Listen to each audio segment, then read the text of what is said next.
Hello everybody, welcome to this lecture on the god Apollo and his son Asclepius, Delos, Delphi, Epidaurus. On the question of how to approach Apollo, the great and now much criticized German classicist Winckelmann reminds us that the description of Apollo demands the highest style, an exaltation above everything human. His name, Apollo, may mean the destroyer, or one of the assembly, or it may be a later version of the name Hyperion, the transcender, the one above, or it might refer to his function as a plague god. But perhaps most convincing from Apellia, his name may derive from his function as a god of declarations, boasts, and of promises. Like with Athena, the most difficult thing in approaching Phoebus Apollo, or Shining Apollo, his most common epithet, is to learn to defamiliarize him. We see him in myth ever as a beardless youth with a lyre, bow and arrows, and his laurels, and his special animals are the wolf, the raven, and the swan. Walter Friedrich Otto underlines that next after Zeus, Apollo is the most important Greek god. Only Athena gives him a run for his money in Homer, but Apollo is still supreme. For Winckelmann, Otto, and for all German and European Philhellenism, Apollo is absolutely the most characteristically Greek of all the Greek gods. And he is most remembered today as the brilliant sun god, a beautiful youth, a god of sculpture and the arts, of music and dance, heroic achievement, of herds and flocks, buildings and cities, of plagues and of healing, of prophecy and divination, of wind and of spirit, and also as an amorous god, a youth nurturer or Kourotrophos, and an archer who exalts or who can strike dead. Since the publication of Nietzsche's The Birth of Tragedy in 1872, Apollo has been especially associated with Dionysos as the wine god's very antithesis. Apollo commands that measure is best, to know thyself, nothing in excess, and is the prototype of the shining individual. In this lecture, we'll be covering his earliest manifestations in Homer and the Homeric hymns, but also his associations with music and the Muses, with oracular divination, contamination, and healing, as well as his presence in Orphism and the Orphic hymns, and a little bit also on his relationship to the origins and evolution of philosophy. On the birth of Apollo, we've already covered Leto's wandering and the backstory to Apollo's and Artemis's birth in the lecture on Artemis. And as we've seen, the Homeric hymn and the Orphic hymns can be read as distinguishing the island of Delos from Ortugia, as respective birth islands of Apollo and Artemis. It may also be that Delos was originally called Ortugia or Quail Island. In any case, Delos seems to be the definite birthplace of Apollo. This myth is best told in the Homeric hymn to Apollo, which is the second longest and perhaps the oldest of the Homeric hymns. And for once we know the name of its author, Kunaithos of Chios, Homer's island, and debates about its dating continue anywhere from the 8th to the 6th centuries BCE. Apostolos Athanasicus favors an early date for this hymn and argues against subdividing the hymn into the hymns to the Delian and the Pythian Apollo, as we find still in our textbook. This hymn begins, I shall not forget far-shooting Apollo, but remember him before whom the gods tremble when he comes to the home of Zeus. All the gods spring up from their seats as he approaches and draws his shining bow, and Leto alone remains beside Zeus, who delights in thunder. Two things are noteworthy here. One is that all the gods are afraid of Apollo, so long as he's still equipped with his bow and arrow. And two, the author here really likes Leto, and pictures her as the right-hand woman of Zeus, even though in official myth she was never accepted into Olympus or Olympianized in any way, so the poet here dreams. Leto also helps her son take off his bow and hang it up on a golden peg, and she pours him nectar from a golden cup. She is a very proud mother. The lady Leto rejoices because she has borne a son who is a mighty archer. The poet then asks, how then shall I celebrate you in my song, you who are in all ways the worthy subject of many hymns? And he notes that music is sung everywhere in Apollo's honor and throughout the natural world as well. He settles on singing first of how Leto came to give birth to Apollo against Mount Cynthus on Delos, and mentions Apollo's supremacy in ruling over all mortals, even those who rejected Leto, many of which must now make amends. The hymn next sings of all the places that rejected Leto, either because they feared Hera's wrath or Apollo's great power. Crete, Athens, Aegina, Euboea, Aegae, Erysaia, Aegina, Imbros, Lemnos, Lesbos, Samos, Naxos, and many other locales in Leto's wandering all rejected the pregnant Leto, and Apollo will eventually show them all. Finally, the island of Delos accepts Leto, but only after she assures the island with a great oath that a sacred precinct of Apollo will be built there, and it will become a place of prosperity, wealth, and prestige. The poet records beautifully the conversation that took place between the island, Delos, and Leto's suppliant plea. Delos, if you would like to be the home of my son, Phoebus Apollo, and to establish for him a rich temple, do not refuse, for no one else will come near you, as you will find out, and I do not think that you would be rich in cattle and sheep or bear harvests or grow plants in abundance. If you would, then, have a temple of Apollo, the far shooter, all people will congregate here and bring hecatombs, and the aroma of rich sacrifices will rise up incessantly, and your inhabitants will be nourished by the hands of foreigners.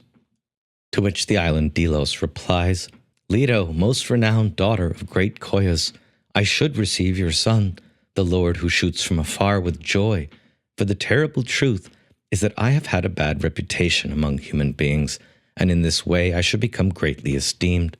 But I fear this prediction, and I shall not keep it from you. They say that Apollo will be someone of uncontrollable power, who will mightily lord it over both immortal gods and mortal humans on the fruitful earth. And so I am dreadfully afraid in the depth of my heart and soul that when he first looks upon the light of the sun, he will be contemptuous of me, since I am an island that is rocky and barren, and overturn me with his feet and push me down into the depth of the sea, where the surge of the great waves will rise mightily above me. And then he will go to another land that pleases him, where he will build his temple amidst groves of trees, but sea monsters will find their dens in me, and black seals will make their home without being disturbed, since I will be without human inhabitants. But if, O great goddess, you would dare to swear to me a great oath that he will build here first of all a very beautiful temple to be an oracle for men, then after he has done this, let him proceed to extend his prestige and build his sanctuaries among all people, for to be sure his wide renown will be great. The island Delos is being very crafty here, and necessarily so. She even seems to be a prophetess of sorts, fully aware that Apollo's prestige in the mainland, like at Delphi, will in many ways eclipse her own, and what she elicits from Leto is a great oath. Although Apollo's fame and worship will spread, the island of Delos will ever be honored as his place of birth. Notice how Delos also mentions Apollo's grandfather, Coeus, although not his maternal grandmother, Phoebe, from which he gets his epithet Phoebus Apollo. Phoebe was a radiant goddess of fallen stars and of nocturnal prophecy, and in some myths it is Phoebe herself who becomes the island of Delos.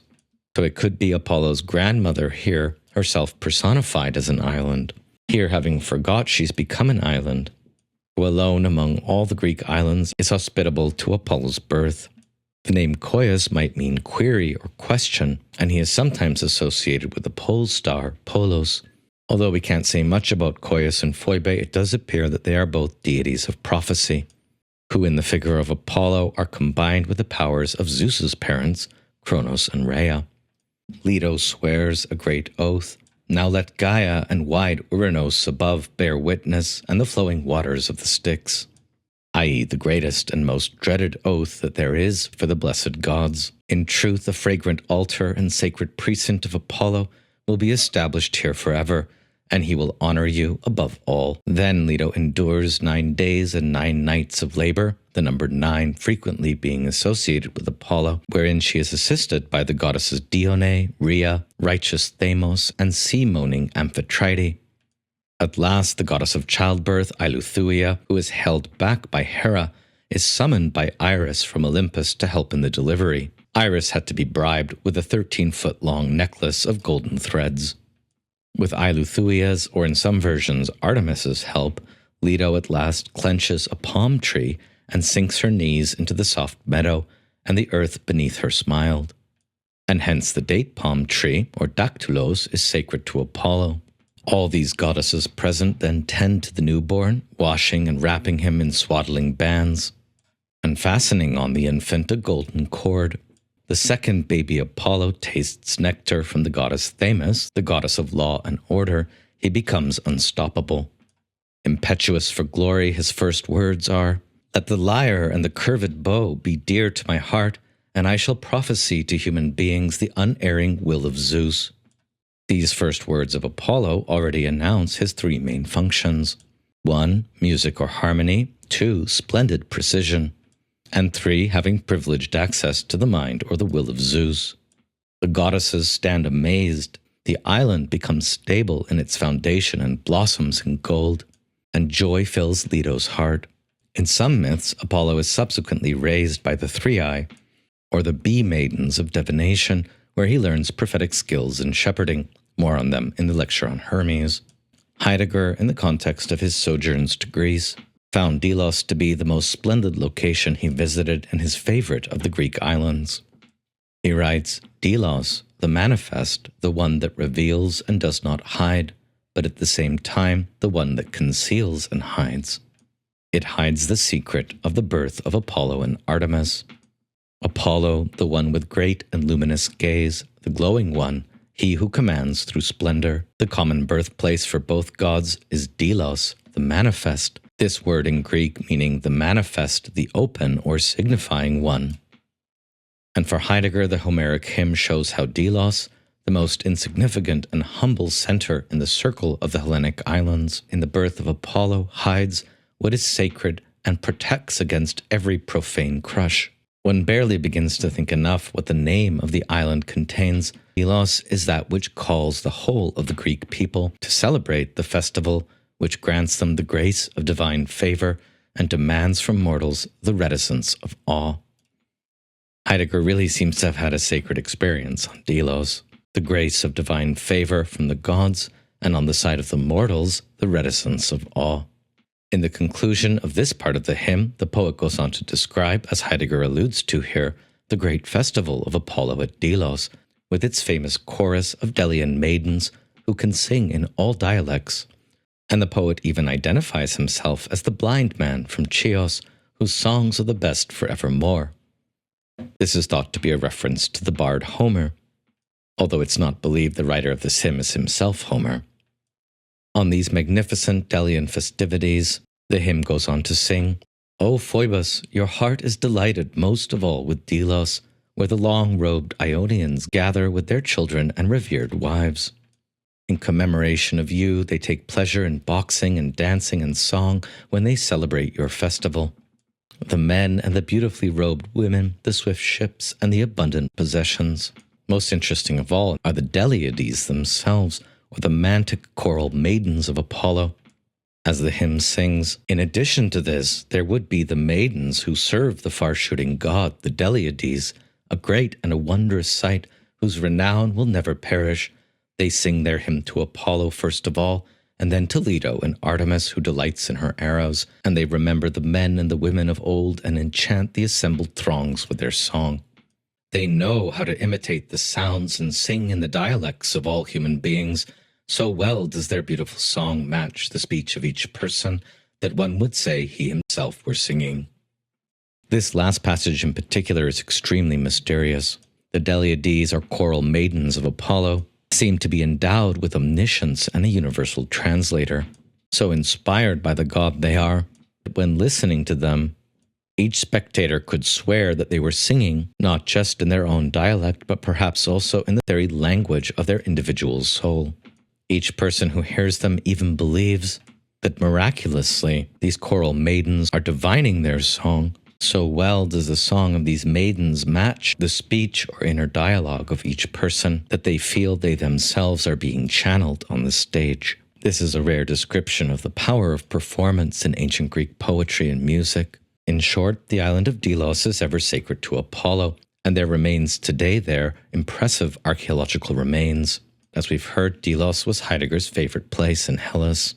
Quote, "Only through the experience of Delos did the journey to Greece become a sojourn, cleared and dwelling by that which Aletheia, the goddess of truth, is."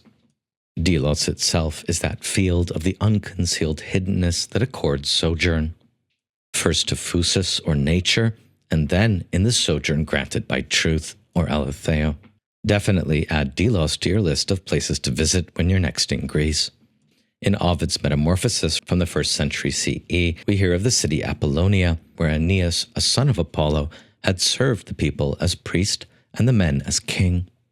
Usually the priestly and the sovereign function are separated, but not at Delos. Aeneas being all three of a son of Apollo, the king of the island, and Apollo's greatest priest, who was said to have ruled during the time of the Trojan War, and who had 3 important daughters, whose identity is often taken allegorically in our sources: Eleas, olive girl; Spermo, seed girl; and Oino, wine girl. Daughters of Apollo and Aeneas, they received from Dionysos the power of producing, respectively, oil, grain, and wine, 3 pillars of the mercantile economy of the Greek islands. And note here the early connections between Apollo and Dionysos. Agamemnon, in fact, attempts to compel Apollo's 3 daughters to go with them to Troy and to supply the army with provisions, probably an indication that Delos was very prosperous in these 3 exports at the time of the Trojan War. But the daughters of Apollo resist and try to escape, and this in Homer is when Dionysus turns them into white doves, and ever after, doves were sacrosanct at Delos. Having accounted for Apollo's birth at Delos, let's turn now to his most common attributes and appearances, mostly drawn here from Otto's Apollo chapter, but also augmenting Apollo's description where needed. For Otto, Apollo's appearance demonstrates, above all, superiority. His epiphanies are truly grandiose, his voice resounds, his presence is overwhelming and magnificent, transcendent and exalting, or withering and destroying. Even the hero Achilles will be crushed before him. Heracles will strive in vain against Apollo's oracle, even though he had earlier received his name from Apollo. Theseus is ever emulating him, but despite all this, no hero can claim Apollo's special favor. They are all constantly seeking it. As the mightiest of gods, Apollo appears with overwhelming violence and with majestic restraint. From moment to moment, he might be the gentle and compassionate god, or the ruthless and vehement god. He often appears as a guilty party and even an advisor to vile deeds incurring stain. But he is also the pure and the purifying god, a god of guiltless truth. Otto reminds us that a man who has once seen the Apollo of the temple of Zeus at Olympia can never forget it. That's this image here on the right.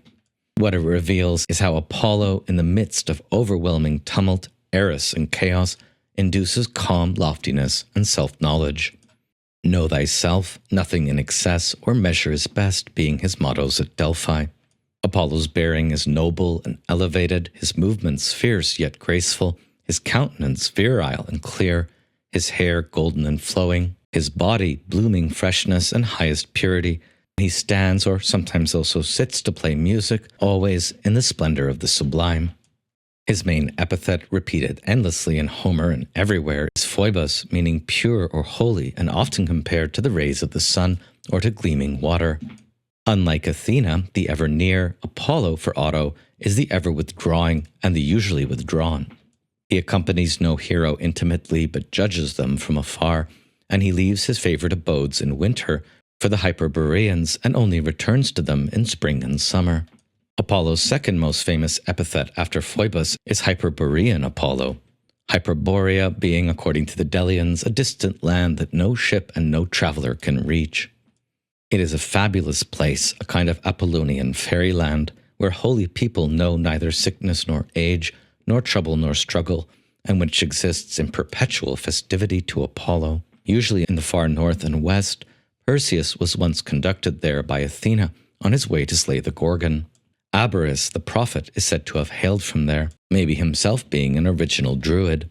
Aristeas of Proclus was once seized by Apollo, as was the poet Friedrich Hölderlin in his wanderings in southern France, and conducted on a journey to such distant lands of Apollo. Homer, however, doesn't mention the Hyperboreans, although this ancient garden of Phoebus Apollo is sung in Sophocles. We're not exactly sure where it was supposed to be. One interesting theory is that it's a remnant of Apollo's origins in the Celtic Hallstatt culture, and that in some way Apollo himself came from the north. A lost hymn to Apollo by Alcaeus, sung of Apollo's chariot of swans, which were given to him by Zeus, on which he rode from Delos to Hyperborea, and on one occasion refused to come back for a full year. When he eventually returned, cicadas, swallows, and nightingales all sang, and the Castalian spring bubbled silver at Delphi as the river Cephisus swelled with dark waves. This myth is likely very old. A third famous epithet of Apollo is Apollo-Lykios, Apollo the wolf. And here again, Otto cites Wilemovitz on a possible Oriental origin for Apollo, along with Leto from Lycia. For if Apollo comes from the Near East, this might account for the fact that he was on the side of the Trojans in the Trojan War, and might be connected to an earlier, more terrible warrior-like and death-dealing nature for this god, a nature connected to the wolf. On possible Eastern origins for Apollo, as protector of the Trojans, Otto has to accept here that Wilemovitz is mostly correct, but he can't resist underlining that the Homeric and the Hellenic spirit of Apollo must be the product of some profound religious reform. Again, Otto hedges, choosing to ignore any foreign influence on his Greek gods. Homer's Apollo is what matters first of all and above all, and only the Greek Apollo is a god of purity, clarity, insight, moderation, and order. On the origins of Apollo, our textbook notes that they are obscure. He may have been one of the gods brought into Greece by the northern invaders around 2000 BCE. But if not, he was probably very soon absorbed by them in the period of 2000 to 1500 BCE. Some scholars imagine Apollo as originally the prototype of the Good Shepherd, a fertility god, a role sometimes also claimed by Hermes. Apollo and Hermes may have been originally fused. They both have many protective powers and skills, especially those of music and medicine. In fact, one of Apollo's key epithets, Lykios or wolf god Apollo, perhaps points to his Lycian origins. The wolf is indeed an animal of omniscience and of swarms or of packs in most Indo-European poetics. In the Greek world, Apollo-Lykios may protect flocks or attack the flocks of his enemies. For an extensive treatment of this epithet, you can read the amazing Apollo book by Fritz Graf. On these savage, elemental, Eastern, violent associations of Apollo, Otto again isn't having it. He deflects discussion of Apollo the wolf by invoking Pindar, who sings Apollo's spirit more beautifully. What are we? The shadow of a dream is man, no more. But when the brightness comes and the god gives it, there is a shining of light on men, and their life is sweet. Man is but the dream of a shadow, quoth Pindar. But it is a sweet and an Apollonian dream, we might say, also with Nietzsche. In Homer's Iliad, Book 21, Apollo, along with Hermes, abstains from taking sides in the battle. Hermes because he's being politic, Apollo because he's being wise. And the god replies to Poseidon's rebuke, "You would have me be without measure and without prudence, if I am to fight for insignificant mortals, who now flourish like leaves of the tree, and then fade away and are dead." Otto goes on, quite misogynistically again, about how Artemis, with true feminine animosity, then rebukes Apollo as a coward, at which he simply withdraws in silence, all this being far beneath him. Here in Homer, Apollo's chief virtue and power is already sophrosune, measure, and the knowledge of limits. At the end of the Iliad, Apollo puts a stop to the savagery of Achilles abusing the corpse of Hector, charging him with ruthlessness and hardness of heart, and a lack of respect for the eternal laws of nature and of self-restraint. Great as he, Achilles, is, let him dare not to make us angry, for in his fury he does dishonor to the dumb earth. The gods approve of this rebuke and speech by Apollo, and again this demonstrates the god's sophrosune, even-keeledness or temperance. While Homer doesn't give us an Apollonian theology, his insistence on Apollo's purity and loftiness has often resulted in the Homeric corpus being defined as Apollonian in essence, an Apollonian dream image or magic mountain of the Olympians in Nietzsche, and also in Winckelmann. This Apollo seems to win out in most characterizations of him, and Otto doesn't seem as much interested in the scene in Iliad Book 1, where angry Apollo sends a plague to thin out the Greek forces, at the bidding of the prophet of Apollo, Calchas, to punish the Greeks. Quote, "The funeral pyres with their corpses burned thick and fast." This Apollo is less emphasized in Otto and seems to be more of the death-dealing foreign Apollo. In a very revealing passage in his first lectures on the philosophy of mythology at Berlin, Friedrich Schelling actually takes issue with Müller's interpretation of the plague epiphany of Apollo in the Iliad Book 1. The argument is complicated, but Schelling seems most concerned with how this scene of Apollo sending a plague might convince students of mythology that Apollo is actually an avenging and punishing violence. This is not, Schelling avers, a bit like Otto here, the proper content of mythology itself.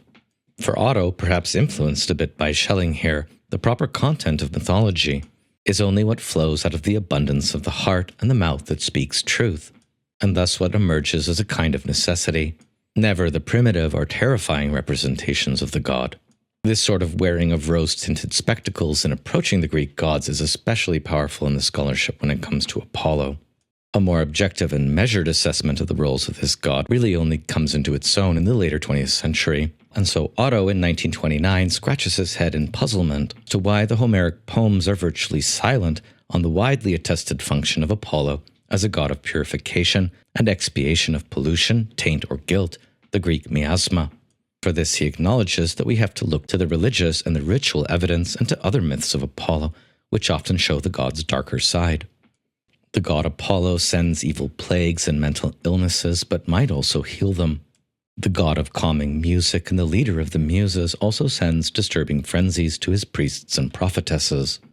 And so Otto asks how a god associated with spiritual elevation can also be a god of katharmoi, purifications, and so deeply enmeshed in the horrors of polluted matter, at once a god of guilt and of guiltlessness. Aeschylus's Oresteia, as we've seen, Apollo seeks not only to incite and justify Orestes' act of matricide, but also to purify it. He helps Orestes evade the just retribution of the Kerényis. In fact, here Apollo urges Orestes to what he knows is a dire crime, and one that will lead into an abyss of demonic danger, a labyrinth of suffering. But because it's Apollo doing the urging, Orestes can also feel quite secure that his eventual atonement and redemption are assured. Indeed, Apollo himself once required purification of the bloodstain of the Delphian dragon. And so with that, we'll turn to the second part of the Homeric hymn to Apollo, the founding myth of the Pythian Apollo at Delphi. This section of the hymn appears with Apollo now in fully grown Kouros or youth form, and seeming to have already acquired his lyre. It sings of Apollo's ascension and his festive retinue. From there, as swift as thought, he soars from earth to Olympus to the house of Zeus in the company of the other gods. Immediately the immortals are obsessed with the lyre and the song. The muses all together harmonize with their charming voices and celebrate the endless gifts enjoyed by the gods and the sufferings inflicted by these immortals that human beings must bear. Ouch, we are their playthings, I guess, and they do with us what they will, as they live foolish and helpless lives, unable to find a defense against old age and a cure for death. Also the Graces with beautiful hair, and the cheerful hours and Harmonia, Hebe and Aphrodite, daughter of Zeus, dance together, holding hands at the wrist, and with them sings a goddess who is not slight or homely, but awesome to behold and wondrously beautiful. Artemis, who delights in her arrows, sister to Apollo. Among them too, Ares and the keen-eyed slayer of Argus join in the merriment, and Apollo continues to play his beautiful music on the lyre as he steps high and stately. The radiance from his glittering feet and glistening robe envelop him in splendor. Both golden-haired Leto and wise Zeus watch their dear son playing his music among the immortal gods and rejoice in their mighty heart.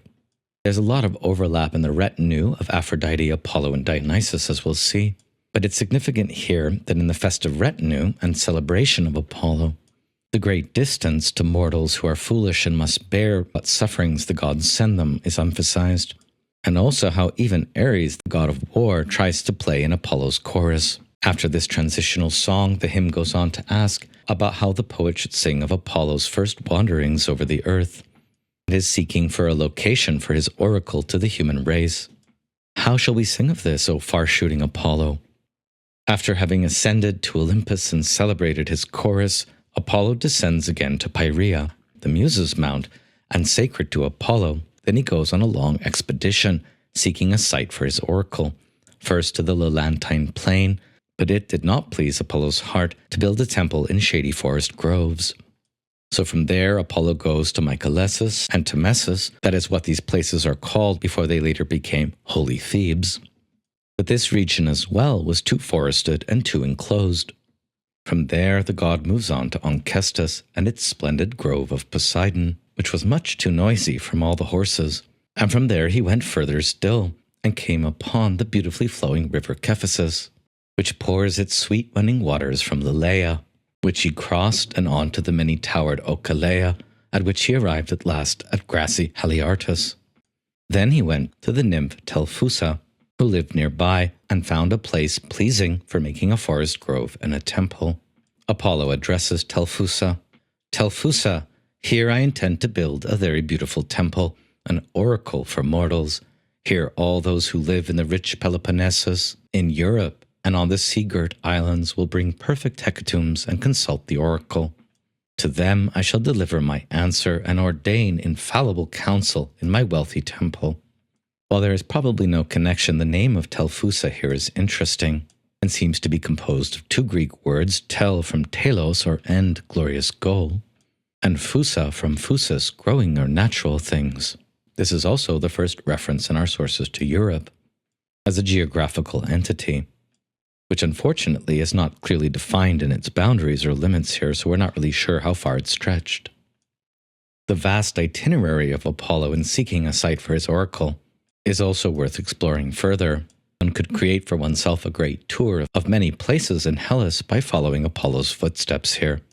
In fact, in 2019, I had a good fortune to be guided by Panagiotis Lagos, introduced in the Artemis lecture, to the very spring in the Leia that the Homeric hymn refers to here. The Leia being one of the last places Apollo considered for his temple, before moving past grassy Haliartus to Telphusa's realm. In fact, Pan, our wonderful guide, grew up in the city of Leleia, or today called Pandrosos, and this amazing quiet spring, still beautiful today, would have been the very place where he frolicked around as a little boy growing up. Again, nearby are two quite ancient but overlaid temples to Apollo and Artemis. Scholars debate over the exact location and site of the nymph Telphusa, but we hear later in the hymn that Apollo, in punishment for misdirecting him, covers her in rocks, so several candidates near Haliartus have been proposed. At first, at Apollo's request, Telphusa replies, incensed and full of sycophantic trickery, "Phoebus, lord and far-worker, I shall give you this warning to think about. Since you intend to build a very beautiful temple here, to be an oracle for mortals, who will always bring you perfect hecatombs, I will speak out and take my words to heart. The clatter of swift horses and the sound of mules being watered at my holy spring will always annoy you. Here any person will prefer to look at the well-made chariots and the noisy, swift-footed horses, rather than at your great temple and the many treasures inside. But if you were to listen to me, you are better and stronger than I am, and your might is great. Build in Crisa, beneath the slopes of Mount Parnassus, where beautiful chariots will not clatter, and no noise will be made by swift-footed horses, around your well-built altar. So there hordes of renowned mortals will bring gifts to you as Pythian, the healer, and you will rejoice greatly in your heart to receive the beautiful sacrifices of the people living round about." Telphusa clearly wants to retain sovereignty over her own land. Best move on, Apollo, and build in Crisa, beneath the slopes of Mount Parnassus. And Apollo heeds her warning, finally deciding to build his temple at the site of what will become known as Delphi, his greatest temple, his most sacred place after Delos. When he arrives on the slopes of Mount Parnassus, Apollo declares, "Here I intend to build a very beautiful temple, an oracle for mortals. Here all who live in the rich Peloponnesus in Europe and on the sea-girt islands will bring perfect hecatombs and consult the oracle. To them I shall deliver my answers and ordain infallible counsel in my wealthy temple." Apollo then lays the foundations for his temple, which is here his first act of building, and upon these foundations it is said that prophets, like Trophonius or Agamedes, place the foundation stone to sing about forever. However, all is not well in the founding of Apollo's temple, for there was a beautifully flowing spring nearby, where the Lord, son of Zeus, killed with his mighty bow a she-dragon, a huge, bloated, and fierce monster, who had done many evils to mortals themselves and to their slender-shanked flocks, for she was a bloodthirsty scourge. This is the first scene of Apollo fighting the dragon monster. And its background myth here is worth retelling. Sometimes it is said that Apollo here slays Typhon himself, or Typheus, which has to be a misreading of the hymn. The hymn does speak of Typhon, which may here be the same Typheus which Zeus slew in the Gigantomachy, or it may simply be a generic name for a monstrous creature. Recall how in Hesiod's Theogony, Typheus is a child of Gaia and Tartarus, their only child. But here in the Homeric hymn, Hera is named the mother of Typhon. Enraged over Athena's birth and the lameness of her own son Hephaestus, she gives birth to the king of monsters parthenogenetically. After a prayer, Hera strikes the earth with the flat of her stout hand, an ancient ritual. And the life-giving earth was moved, making Hera pregnant with Typhon. Hera's prayer reads, "Earth and wide heaven, hear me now, and you, Titan gods dwelling beneath the earth in vast Tartarus, from whom both mortals and gods are descended.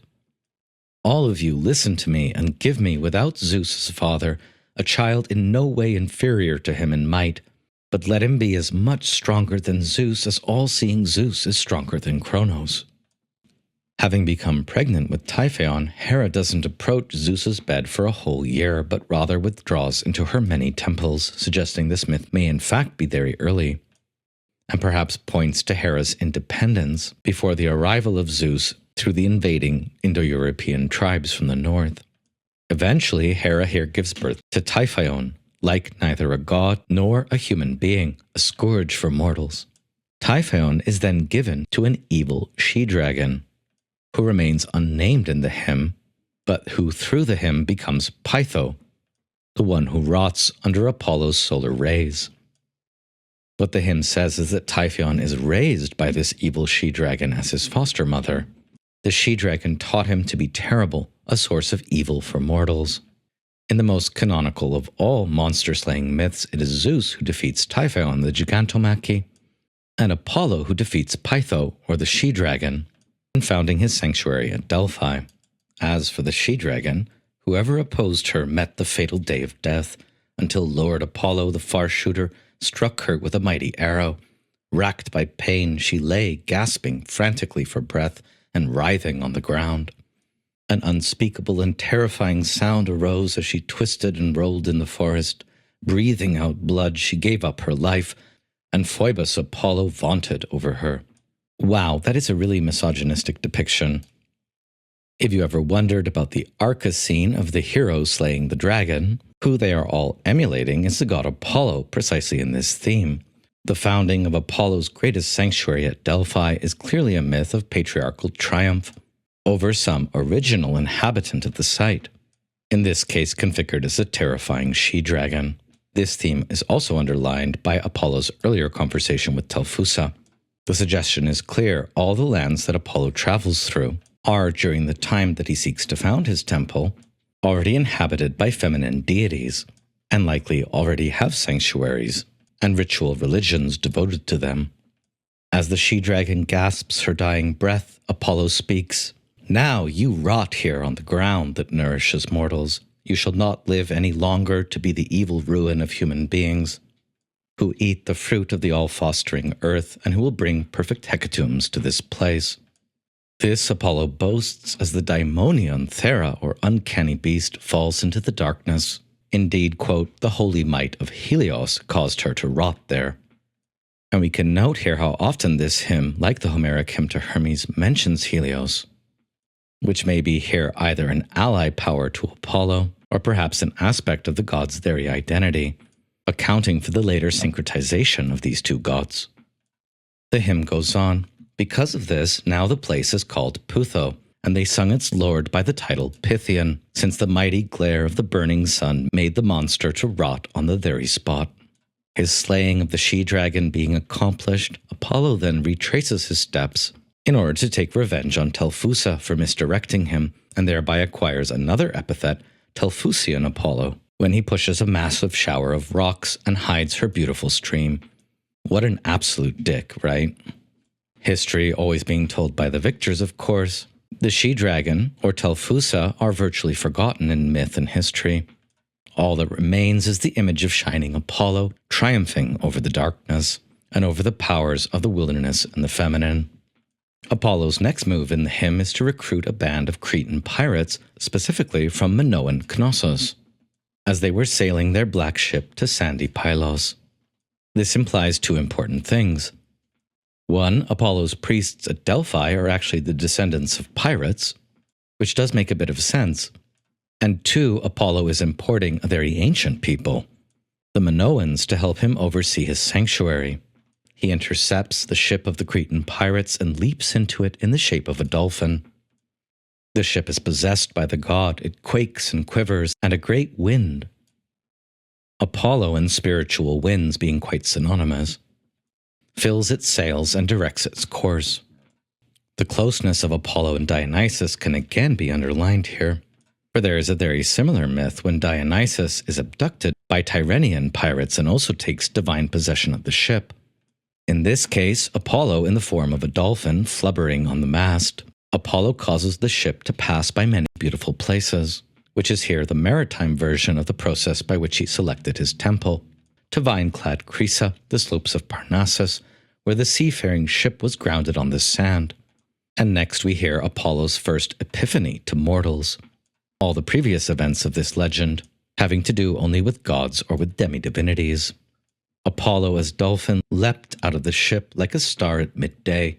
His person was engulfed by a shooting fiery shower, and his splendor reached to the heavens. Although Apollo's sanctuary isn't built yet, the sailors seem to be given a vision of its celestial precinct, and even knowledge of the deathless gods and of what is yet to be. Not only the pirates, but the inhabitants of the island see Apollo's tripods dotting the land and raining arrows falling from the sky. Apollo addresses the mariners and tells them to give up the maritime life and to forget their past and become his priests. The pirates are completely inspired. Basically, Apollo tells them that as guardians of his sanctuary, they will be taken care of beyond their wildest imaginings. And so at line 474, Apollo Delphinius, Apollo the dolphin, reveals himself. Strangers who used to live in wooded Knossos before, now no longer will you return again to your lovely city, beautiful homes and dear wives, but each of you here will keep my rich temple, honored by many mortals. I say proudly that I am Apollo, son of Zeus, and I took you to this place over the wide expanse of the sea. I intend you no harm, and you will keep my rich temple here, greatly esteemed and honored by all human beings, and you will know the counsels of the immortals, by whose will you will always be honored continually all your days. But come, as quickly as possible obey me in what I say. First let down the sails and loosen the ropes of oxide, and then draw the swift ship up from the water onto dry land, and remove your possessions and gear from the well-balanced ship. Then build an altar on the shore of the sea, and kindling a fire, make an offering of white barley. Then pray, standing around the altar. As I first leapt aboard your ship on the hazy sea in the form of a dolphin, so pray to me as Delphinius. Furthermore, the altar itself will be Delphinius, and overlooking forever. Next, take your meal by the swift black ship, and make a libation to the blessed gods who hold Olympus. But when you have satisfied your desire for luscious food, come with me and sing the Ai Payan, Hail Healer, until the time when you arrive at the place where you will keep my rich temple. It is sometimes thought by scholars that Payan was originally a separate god to Apollo, but by the Homeric hymn, and subsequently, Payan becomes one of the most important epithets and songs to Apollo. While songs to Dionysus might be called dithyrambics, songs to Apollo are called Paians, and Apollo is hailed as more or less the same as Payan, the healer. He is sometimes called Soter, or Savior. That epithet tends to belong more to Zeus or Dionysus, although Apollo seems to perform the same function as Payan. Closer to the close of the Homeric hymn to Apollo, the pirates get homesick at one point. They've been abducted, after all, and forbidden to ever return to their homes or wives. Still inspired by Apollo, however, with weariless feet they reached the mountain ridge and quickly arrived at Parnassus and the desirable place where they were going to live, honored by all human beings. Apollo, who had led them there, pointed out his sacred sanctuary and rich temple, and the spirit was aroused in their dear breasts, and the leader of the Cretans questioned Apollo with these words, O Lord, since you have brought us far from our loved ones and our fatherland, So was it somehow your wish then that we shall live here now? This we ask you to explain. This place is desirable neither as a vineyard nor as a pasture. You imagine the gall in addressing Apollo so. But Apollo replies graciously, although not without a hint of anger. Foolish, wretched mortals, who prefer heartfelt care, hard work, and trouble, I shall give you a message of comfort, so take earnest in it. Even if each of you, holding a knife in his right hand, were to slaughter sheep continuously, still the supply would not be exhausted with all that the renowned tribes of human beings will bring to me here. Guard my temple and receive the human hordes who gather here, and above all point out to them my directions, and keep my ordinances in your hearts. But if anyone is foolish enough to pay no heed and disobey, if there will be any idle word or deed or hubris, which is usually the case among mortal humans, then other men will be masters over you, and you will be forced to submit to their might all your days. Everything has been told to you, store it in your hearts. There are several scenes in the Homeric hymns where goddesses or gods address their followers as foolish, wretched mortals. For example, the scene where the goddess Demeter in the form of Doso upbraids Metanera. Apollo does here promise a message of comfort and perpetual care and sustenance for the pirates he's abducted, but note also the hint of a serious threat. If there is any sacrilege among these pirates, he will abandon his temple at Delphi and allow his followers to be forced into slavery to foreign gods. I don't know how comforting this really is, but it probably put the fear of God into the poor pirates. Certainly they have no choice in the matter. This being the founding myth of Apollo's sanctuary at Delphi and his title of Pythian Apollo, the site still stands today as one of the most magnificent to visit in all of Greece. And those who visit there cannot help but recall the philosopher Heraclitus on the Delphic Apollo and his oracle. He neither reveals nor conceals, but rather gives a sign.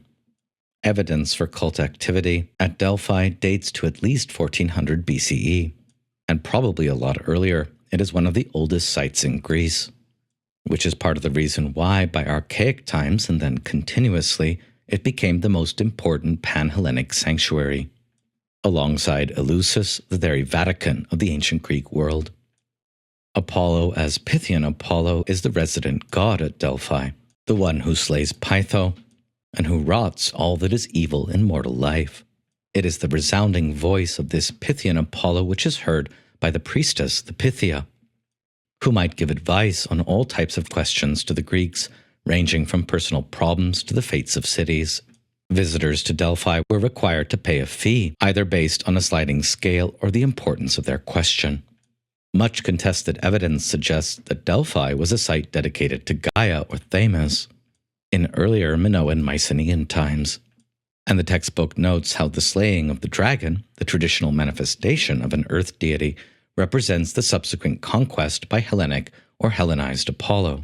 In other sources than the Homeric hymn, this act incurs upon Apollo a blood taint, and he is sent by Zeus into exile in Thessaly for 9 years. During this time, Apollo is said to have become a bondservant to the mortal king Admetus. A very interesting myth we don't have time to cover here. Otto, for his part, puzzles over the blood-stained Apollo, who himself requires atonement and purification, much in contrast to the Apollo of purity and light at Delos.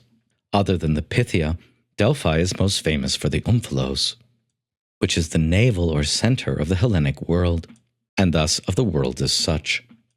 Zeus's 2 eagles are said to arrive there at the same time after having flown from opposite ends of the earth to Delphi.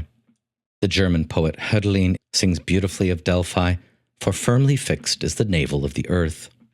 And Heidegger comments that Hölderlin's poem gives direction to the place where Gaia, the Earth Mother, had given birth to the world of the Greeks and their great destiny. Aeschylus as well tells us that Gaia is the most ancient seeress, and so in the deepest time depth the very source of the prophesizing power of Apollo. For a nice tour of the sanctuary at Delphi, you can check out the Khan Academy video on this. But let's go now on a little journey of our own to Delphi. Having picked this up in downtown Athens, the excellent guide from the Leia, Panagiotis, drove us next up into the mountains towards Parnassus. Here's a beautiful town we passed along the way. Beneath the sanctuary at Delphi, you can find this stone site, whose function and origin is still much debated by scholars. Perhaps it was the purification site that all must pass through before proceeding on to Apollo's sanctuary. Just at the base of Delphi itself, you can find the Castalian spring, whose water, as we already heard, turned silvern at the event of Apollo's birth, and which is probably, due to its association with Apollo, the most famous and sacred spring in all of Greek mythology. As you enter into Delphi, you first pass by the various treasuries of the city-states who paid tribute to Apollo here. These were small temples filled with treasures offered to the god, through which the various city-states vied for power and influence, and of course for favor from Apollo. Although in myth the Omphalos is originally housed inside Apollo's temple near the Pythia, in modern Delphi it is placed outside. The site is marked with an Omphalos, so that visitors can get a sense of the real significance of the place. As Heidegger writes on his visit to Delphi, under the lofty sky and the clear air in which the eagle, Zeus's bird, was flying in circles, the region revealed itself as the temple of this place. Just past the Omphalos, one will find this outcropping of rocks, at which it is thought that priestesses of Apollo or Sybil's in early times would have stood up to announce their oracles or admonish to the gathered crowds. It is again the philosopher Heracles who gives us our first recorded mention of the Sybil, which is a generic term for prophetess. He writes in the 5th century BCE, quote, "The Sybil with frenzied mouth, uttering things not to be laughed at, unadorned and unperfumed, yet reaches to 1,000 years with her voice by aid of the god." Our English word Sybil comes via Old French Sibylle and the Latin Sibylla, and goes back to the Greek Sibylla. Perhaps there was also a sphinx here, beside which the Sybil declared the oracles which had been uttered in the sanctuary of the temple. In this same place, there may have been a tall pillar which revealed the tripod, as a symbol of Apollo and his oracles from the Pythia. It is here, as Otto notes, that visitors to the Delphian shrine would be hailed by Apollo, not with any ordinary form of greeting, but with the famous "Know thyself" or "Nos thee sueton," and also "Metron ariston," measure is best, or sometimes "Midin agan," nothing in excess. Perhaps the tomb of Dionysos, who was also worshipped at Delphi, especially in the winter months, was nearby this spot. There is also a theater at the sanctuary, of which Hölderlin sings in his German song, "Where is your Delos? Where your Olympia?" So we may find ourselves at the highest festival. And the so-called Pythian games were held here at Delphi every 4 years, and which included both physical and intellectual competitions. The intellectual competitions likely taking place in the theater, and the physical ones in this stadium, which is at the back of the sanctuary today. Under the auspices of Pythian Apollo, we find foot races, chariot races, and musical, literary, and dramatic competitions. The prestige of the Pythian games at Delphi was second only to Zeus's games at Olympia, and this is the very site in which Pindar's Pythian odes were performed. For example, in the first Pythian ode for Hieron of Etna, the charioteer, Pindar sings, "Golden lyre, rightful possession of Apollo and of the violet-haired muses, the dance steps, the leaders of the festival heed you." The show here is apparently so good that Zeus's eagle is lulled into perching on his scepter. Although today Delphi's races and games are sleeping, as Hölderlin sings, it is a place where both tourists and homeless dogs wander. And so Hölderlin sings on the memory of this place, but the thrones, where are they? Where are the temples, the vessels? Where to delight the gods, brimful with nectar the songs? Where then, where do they shine, the oracles winged for far targets? Delphi is sleeping, so where now is the great fate to be heard? When Heidegger visited this place, he was too appalled by the tourists even to enter the museum. He writes, "During the hours we stayed at this holy place, the crowd of visitors increased significantly. Everywhere, people taking pictures. They throw their memory into the technically produced image. They abandon without a clue the feast of thinking that they ignore. From the road, saturated with buses and cars, the sacred region looked like nothing more than a landscape which had become the possession of tourism. We hesitated here also, as in Athens, to enter the museum. crowded with visitors as it was. If Heidegger did enter the museum, he doesn't write about what he saw there, so let's take a moment to go there as well. Alongside this incredible sphinx found at the site, we also find these images of king and queen decked in gold foil and of a bull.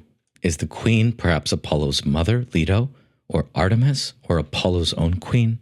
Maybe another figure associated with Apollo? Here we can only speculate.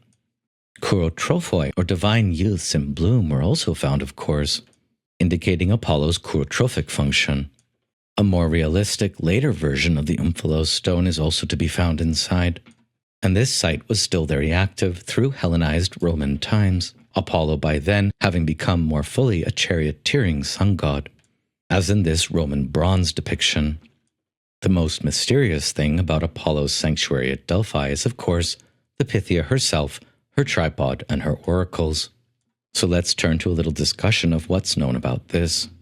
According to much testimony, the Pythia, Apollo's priestess, is in the sanctuary, inspired out of her mind with his voice, and she prophesies from the inner sanctuary of the temple, known as the Adaton, in which there was placed the Omphalos stone. Much scholarship has been devoted to whether or not there were vaporous gases that emerged from a cleft below to enhance her inspiration. However, the exact location of the Adaton could not be located in the ruins of the temple. We can be certain that the Pythia underwent initial ceremonies to ensure her purification, among which included ritual drinking of sacred water from the Castalian spring. Although there are intoxicating gases beneath the site at volcanic Delphi, there is no clear evidence for a cleft under the temple that would have released these gases. The pharmacology of Pythian inspiration may have been purely a result of the presence of the god, or may have resulted from the chewing of laurel leaves, or the inhaling of ethylene, benzene, carbon dioxide, and methane, or who knows what.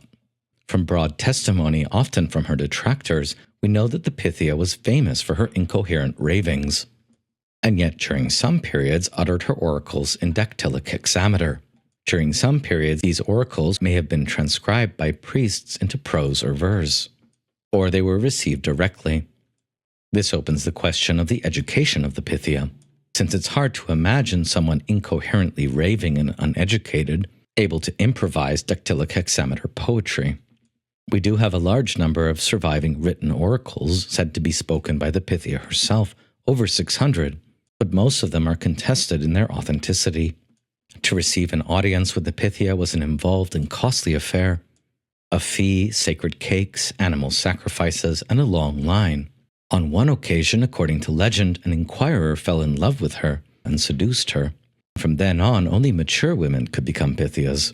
During the winter, when Apollo left for the land of the Hyperboreans, the oracle was closed, and the god Dionysos came to prominence, and thus the Pythia prophesied for only 9 months of the year. Apollo's obscure epithet, Loxias, is thought to bear testimony to the difficult and devious nature of some of his replies through the Pythia. We don't have time for a more extensive treatment of Apollo's oracles at Delphi and the Pythia here, but if this subject interests you, you might pick up Broad's The Oracle, Ancient Delphi, and the Science Behind Its Lost Secrets, or the very readable account by Michael Wood, The Road to Delphi. On the more scholarly side, you should pick up Sarah Ilse Johnston's book, Ancient Greek Divination, and her edited anthology, Mantike, Studies in Ancient Divination. There were many famous Sybils in the ancient world, and the testimony regarding the Cumaean Sybil we hear about in Virgil's Aeneid again suggests that the relationship of Apollo to the Sybil was quite patriarchal, even lacking in a certain element of collaboration. As we hear in Book 6 of the Aeneid, they had come to the threshold when the virgin cried, "Now is the time to demand oracles. Behold the god." She spoke these words in front of the doors, and her countenance and color changed. Her hair shook free, her bosom heaved, and her heart swelled in wild fury. She seemed of greater stature, and her cries were not mortal, as she was inspired by the breath of the god drawing near. Not yet willing to endure Apollo, the prophetess raged within the cavern in her frenzy, trying to shake the mighty god from her breast. All the more he wore out her ravings, mastering her wild heart and fashioning her to his will by constraint. Now the 100 mouths of the cavern opened wide of their own accord and bore the responses of the prophetess to the breezes. The Cumaean Sybil chants her terrifying riddles, and from the innermost shrine of the cavern, truth resounded, enveloped in obscurity, as Apollo applied the reins to her raving and twisted the goad in her breast.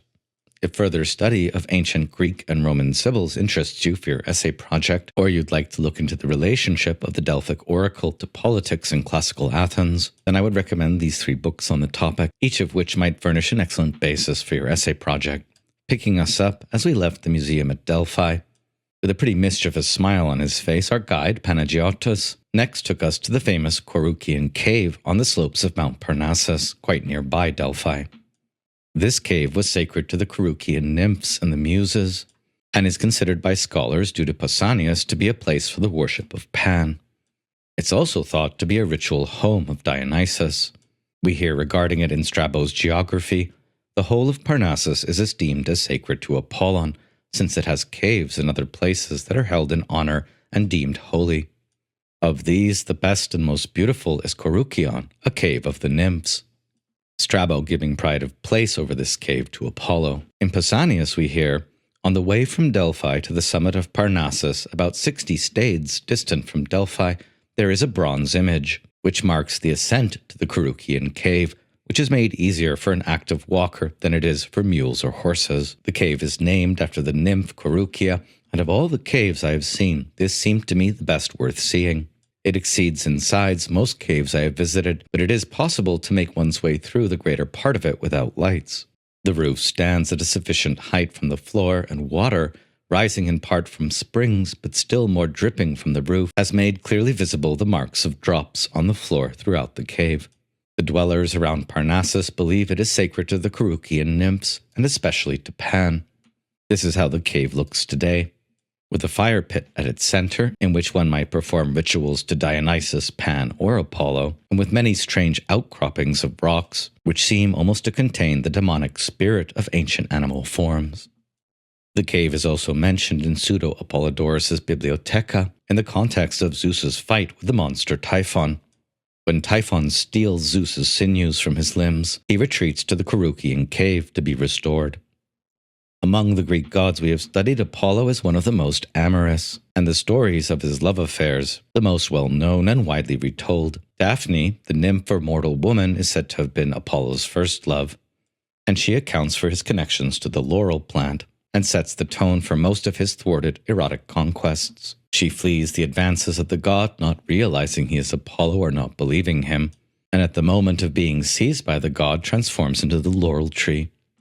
Another love of Apollo's is Cassandra, Priam's daughter, the first prophetess to be given insight by Apollo when he spat in her mouth, but she as well rejected his amorous advances, and so he doomed her to be right about everything, but for no one to believe her.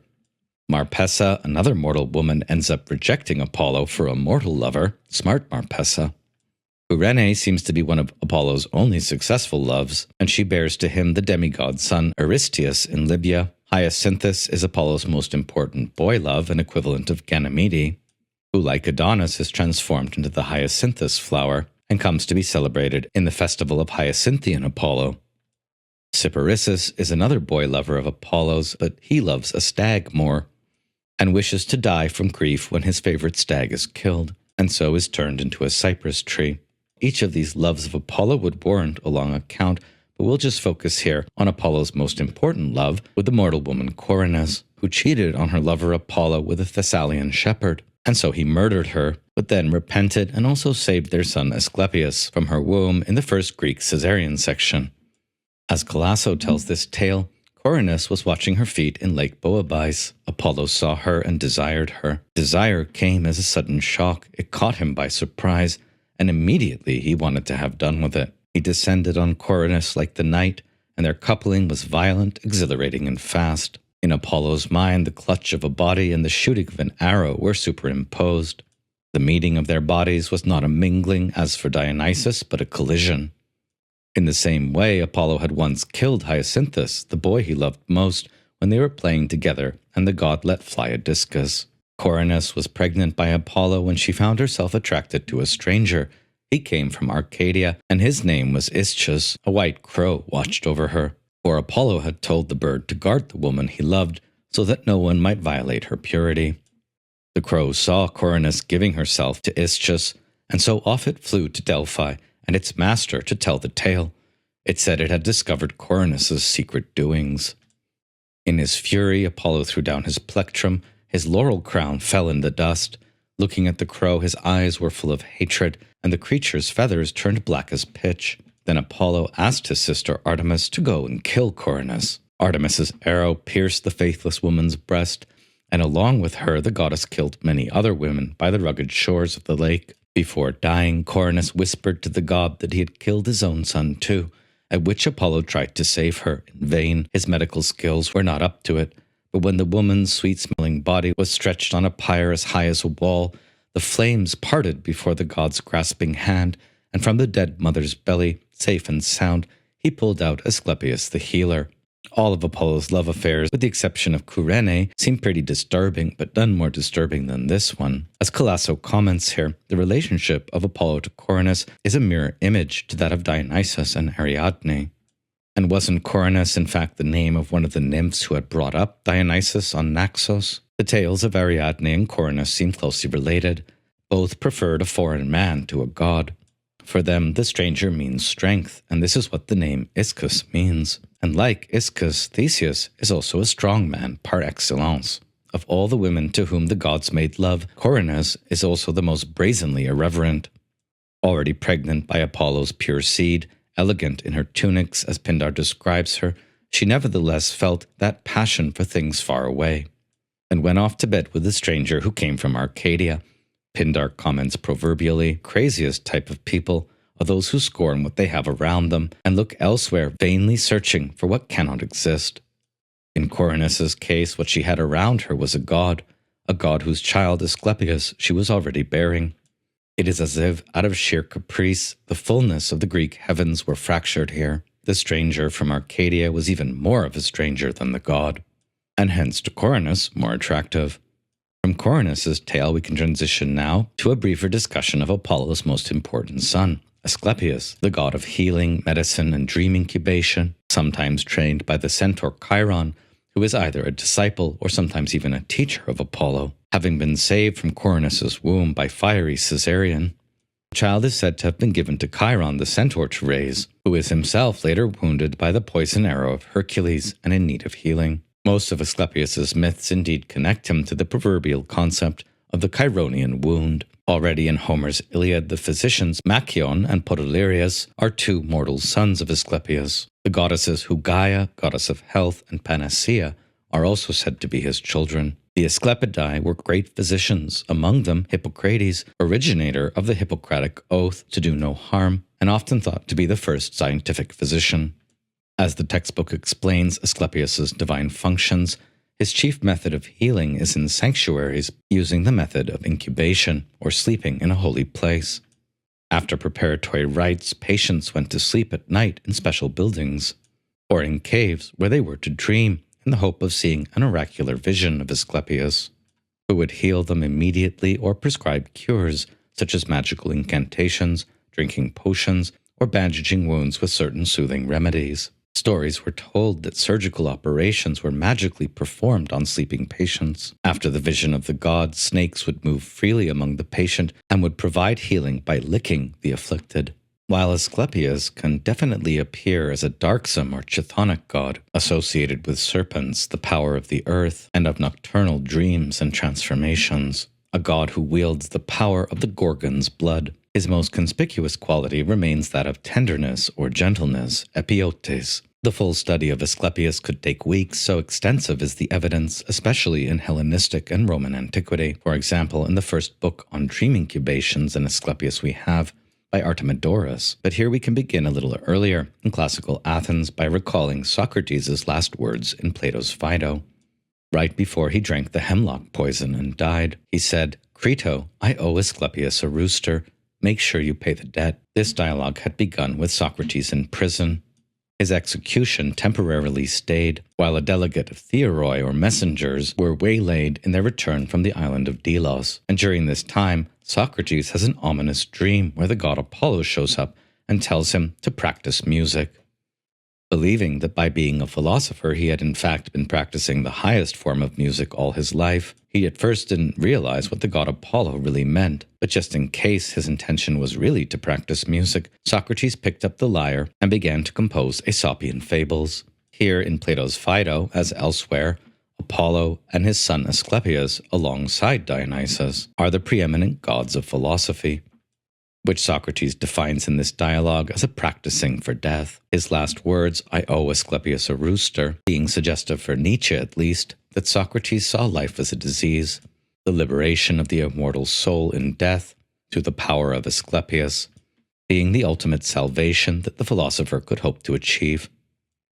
Very often, Apollo shares the role of patron of healing sanctuaries with his son Asclepius. For example, at the sanctuary where the philosopher Parmenides of Elea was a practitioner, Iatromantus, and so a priest or doctor of Apollo. In myth, the god Asclepius became such a skilled doctor that he was able to prolong life and even to raise from the dead. This was too much, and so Zeus killed him with the thunderbolt. Amazingly, Apollo exacts vengeance for his son's murder, not against Zeus, but against Zeus's very power of the thunderbolt, the Cyclopes.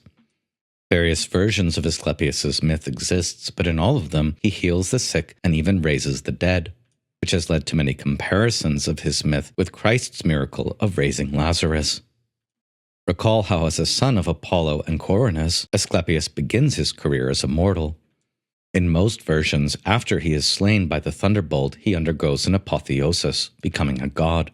And this happens when he is placed by Apollo in the constellation Ophiuchus or Serpentarius, the serpent-bearer.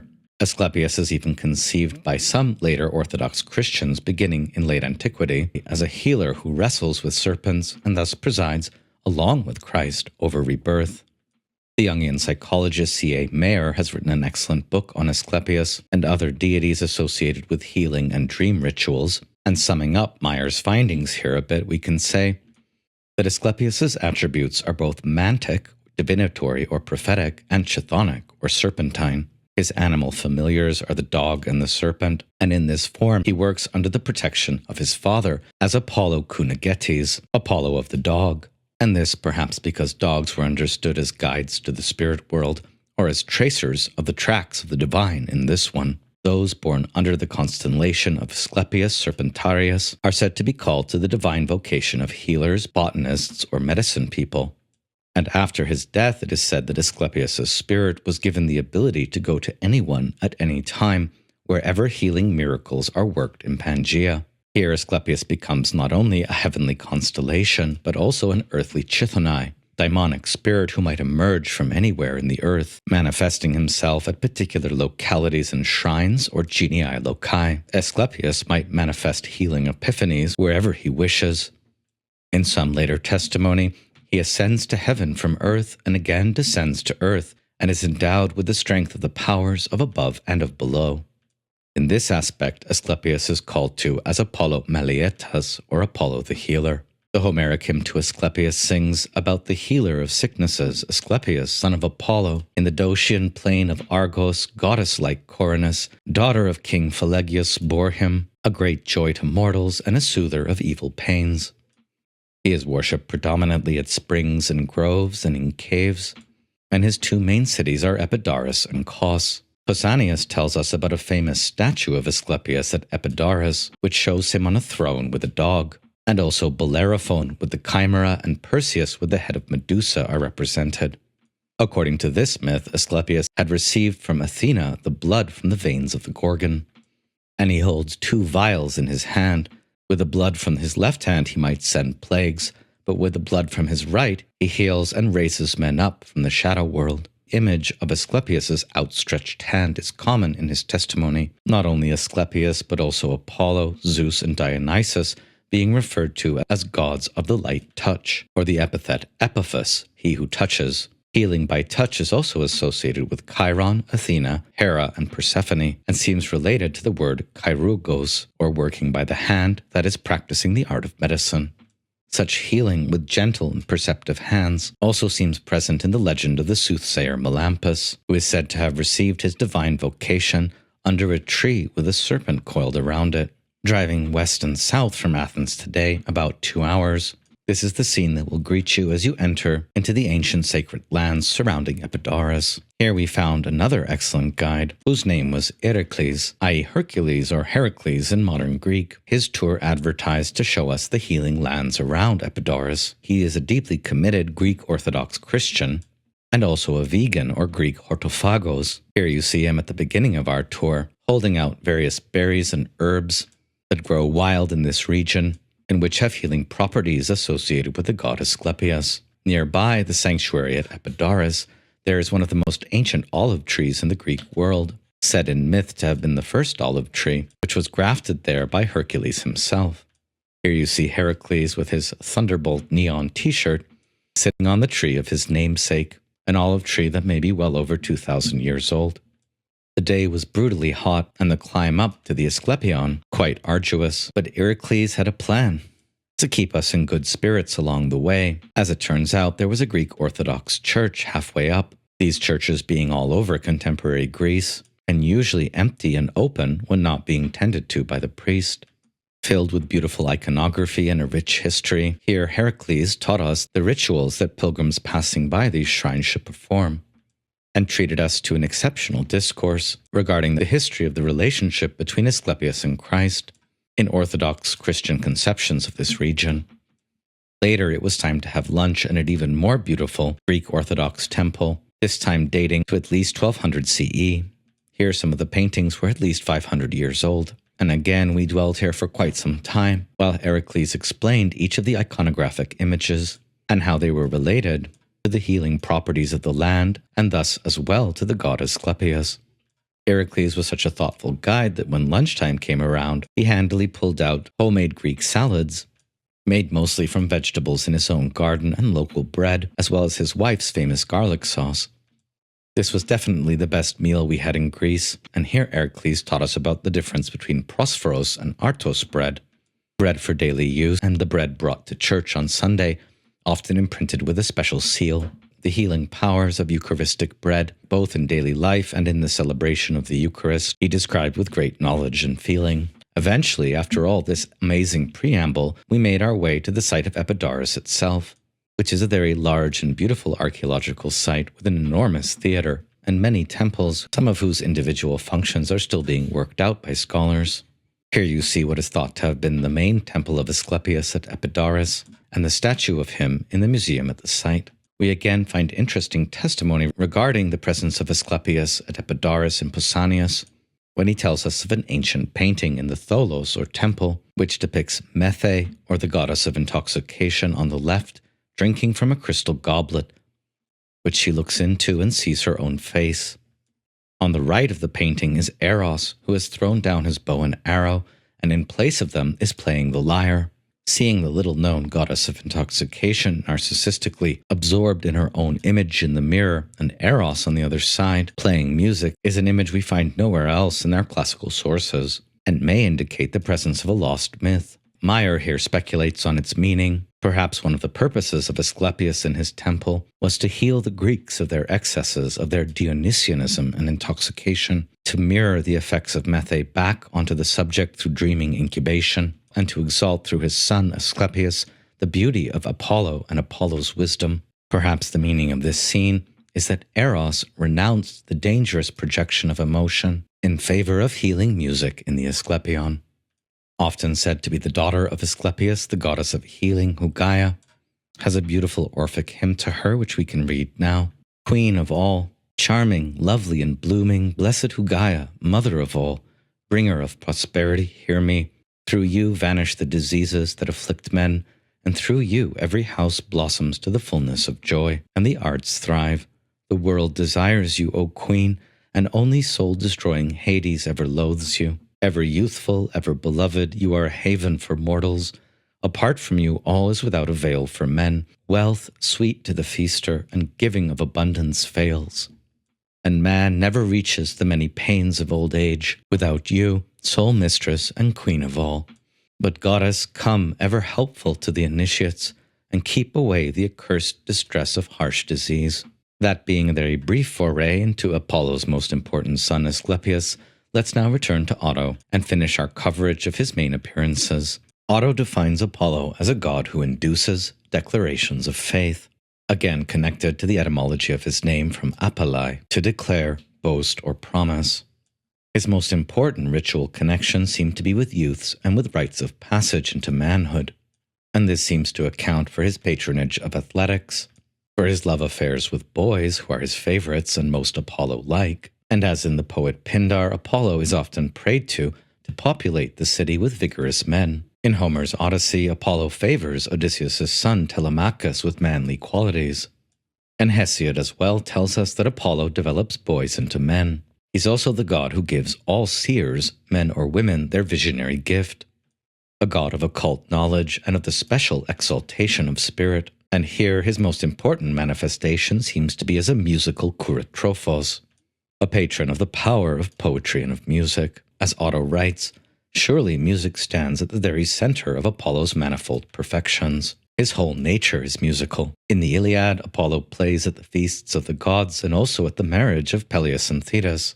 Remember the first marriage of a goddess and a mortal man that all the gods attend. In Homer and in Hesiod, he only plays the lyre while the muses sing, although in later depictions Apollo himself sings. As we've seen in the Homeric hymn to Apollo, Apollo credits music as being the closest thing that mortals have to healing for death. Hence Socrates learns to play music after a dream from Apollo. Music is also our best defense against the evils of old age. Plutarch calls this music of Apollo and his muses the best training in moderation, sophrosune, in controlling excess, and all other pathologies, much like in the depiction of Eros setting down his bow and playing music in the Asclepion. As to Apollo's retinue, not only the muses, but also the graces, the seasons, Harmonia, Hebe, Aphrodite, Eros, and even Artemis delight in Apollo's music. In Pindar, this music even quenches Zeus's thunderbolt and hypnotizes Zeus's eagle on his staff. Moderation and beauty, Greek kalos, are the essence and effect of Apollo's music. It restrains all that is wild, even predatory beasts of the wilderness are charmed by it, and stones are set to levitate and place themselves within its sound.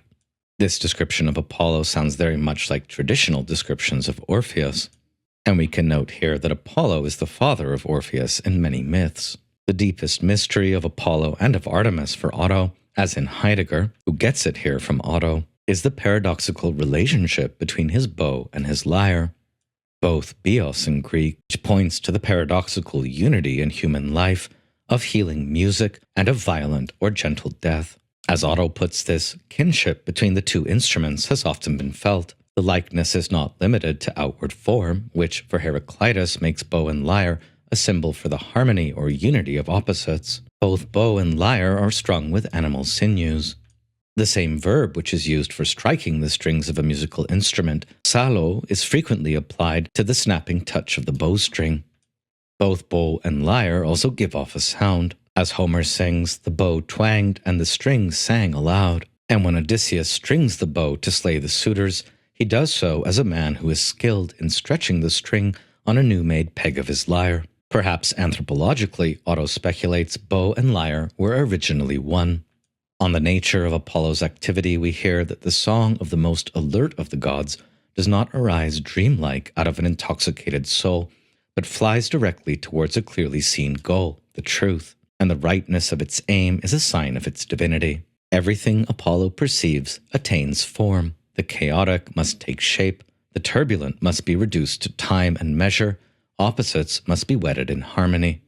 And this is how Apollo as a musician is the same as Apollo as founder of ordinances, custom, or law, the Greek nomos, which can sometimes mean not only law but also song.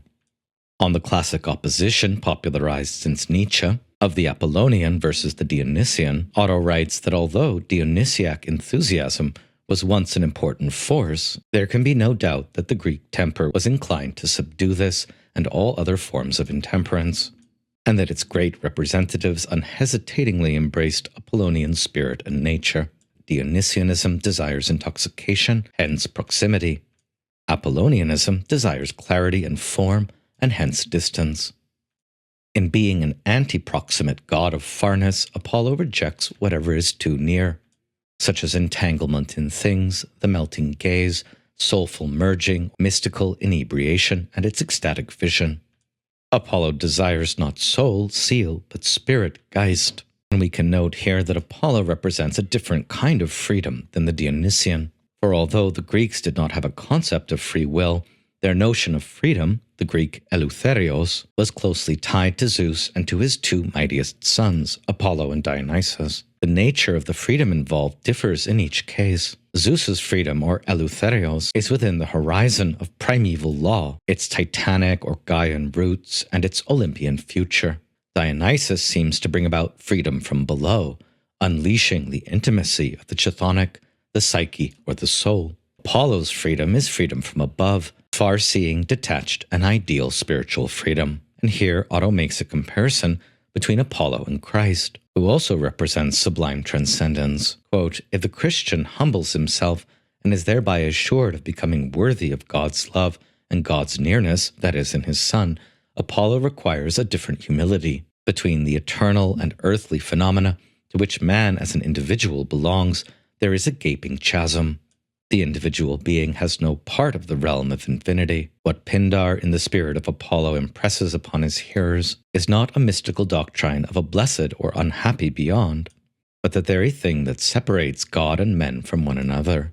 If Christ reflects a bridging of the chasm of transcendence and immanence, at once in his own person as the God-man, a perfect immanence and a perfect transcendence, Apollo, for Otto, is more intent on keeping the domains of God and man separate, so that human beings might be mindful of their difference from the God, and no longer attempt hubristically to believe that they are capable of fully mediating the event of divine revelation. Only Apollo can do that. On what the Greek Apollo teaches to all subsequent humanity, Otto gives us an admirable sum-up. From the Apollonian point of view, human life is ever fleeting and vain. Only the heavenly beings, above all Apollo, endure forever. The life of man glides away like a shadow, and if it shines, it is a light from above that gilds it. Man must therefore not presume equality with the gods, but should recognize his limitations and remember that earth will be his garment. This is the message of Apollonian humility, and it is the lesson that all of Apollo's so-called rivals, contenders, or contestants tend to forget and for which they are always punished. For example, Marsyas the satyr challenged Apollo with Athena's flute to a musical contest. Of course, he lost and was then flayed alive. King Midas of Phrygia contested that Apollo was the victor in his contest with Pan. Even the mountain Smolus, where the contest took place, thought the outcome was obvious. And for this contestation, Midas was turned into a braying donkey, the first metamorphosis into an ass. Otto sums up, in Apollo there greets us the spirit of clear-eyed cognition, which confronts existence in the world with unparalleled freedom. The truly Greek spirit which was destined to produce not only the arts, but eventually even science. It does seem that pre-Socratic, classical, and Hellenistic philosophy were most often performed under the sign of Apollo than of any other Greek god. His glance is free from the greed, characteristic of his brother Hermes, and of the yearning for redemption, characteristic of his other brother, Dionysos. Apollo does not need anything more, but is self-sufficient, and he does not need redemption because he is redeemed. The god Apollo is, as Nietzsche writes in unpublished notebooks, the very peak of the world, or Spitze der Welt, and the most ideal image of the choral dance of the world, which in Thus Spoke Zarathustra Nietzsche understands as the deceptive allegory of being within becoming. Apollo is in short here the highest parable of being. As Otto puts this, to attain it, Apollo's peak, requires above all distance, of which no denial of the world has been capable. And so, even though Apollo is a withdrawn god of transcendence, he is the opposite of a god of world-denying pessimism. His essential nature is life and world affirmation. On this historically extremely influential distinction of Apollo versus Dionysus, the textbook tells us, not quite satisfactorily, that by stressing his disciplined control and intellectuality and ignoring the tumultuous extremes of passion, Apollo may be presented as the direct antithesis of the god Dionysus. In the persons of these two deities, the rational Apollonian and the irrational Dionysiac forces in human psychology, philosophy, and religion are dramatically pitted against one another. Some scholars maintain that Apollo represents the true and essential nature of the Greek spirit, and we've just read one of them, Otto, and as reflected in the poetry of Homer, who seems to have little patience or interest in the Bacchic god. To its credit, the textbook notes that by the 6th and 5th centuries BCE at least, Dionysus had become an integral part of Greek civilization, and by the classical period he was as characteristically Greek as Apollo. However we are to fundamentally work out the historical relationship between these two gods, it is likely that a fuller accounting of the Minoan and Mycenaean period will be necessary. These questions of historical genesis and interrelationship exceed the scope of what we can accomplish in this lecture. But as to the essential functions of Apollo and Dionysus in human culture and art, at this time in his Will to Power notebooks, Nietzsche no longer opposes them as two metaphysical principles, the god of formal individuation versus pre-individual ecstasy, of the will versus representation, but rather sees them as two physiological and spiritual conditions of man in which art appears like a force of nature that disposes of us whether we will or no. Apollo is a compulsion to visions, just as Dionysus is a compulsion to the orgiastic state. Both conditions are rehearsed in ordinary life too, but weaker in dreams and in intoxication. Both dream and intoxication release artistic powers in us, but different ones, the Apollonian dream, those of vision, association, poetry, and the Dionysian intoxication, those of gesture, passion, song, and dance.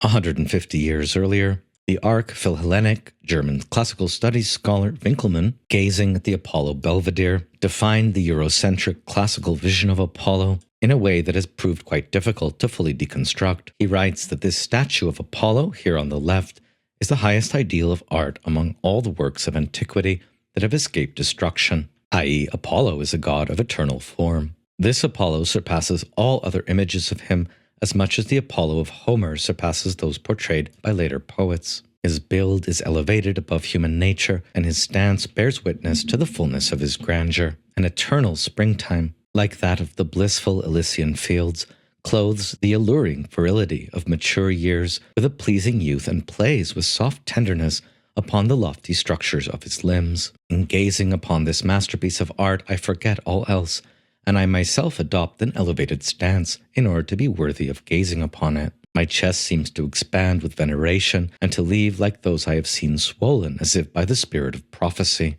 And I feel myself transported to Delos and to the Lykian groves, places Apollo honored with his presence. For my figure seems to take on life and movement, like Pygmalion's beauty.